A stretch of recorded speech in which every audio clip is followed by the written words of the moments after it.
Ellen Adarna, isinama ang mga anak sa Boracay vacation nina John Lloyd Cruz at Isabel Santos.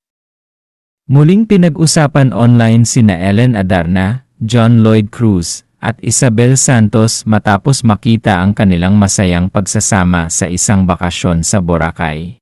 Mas lalo pang ikinatuwa ng mga netizen nang mapansing kasama rin sa naturang getaway ang mga anak ni Ellen. Sa mga larawang ibinahagi sa social media, makikitang nag-enjoy ang grupo sa magagandang tanawin at relaxing na beach vibes ng Boracay.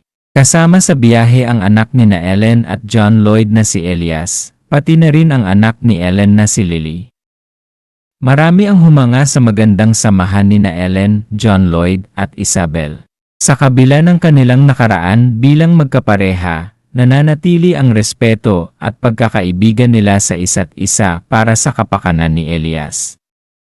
Ipinakita rin ng kanilang bakasyon kung paano nila pinapahalagahan ang maayos na co-parenting at pagkakaroon ng positibong relasyon bilang isang modernong pamilya.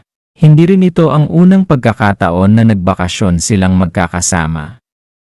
Noong mga nakaraang buwan, nagkaroon din sila ng beach getaway kung saan kapansin-pansin ang kanilang pagiging komportable at masayang pagsasama. Dahil dito, umani ng papuri mula sa mga netizen ang grupo. Marami ang nagsabing magandang halimbawa sila ng mature na co-parenting at pagpapakita ng respeto sa bagong yugto ng buhay ng bawat isa. Ano ang masasabi niyo sa masayang Boracay vacation nina Ellen Adarna, John Lloyd Cruz, Isabel Santos, at ng kanilang mga anak?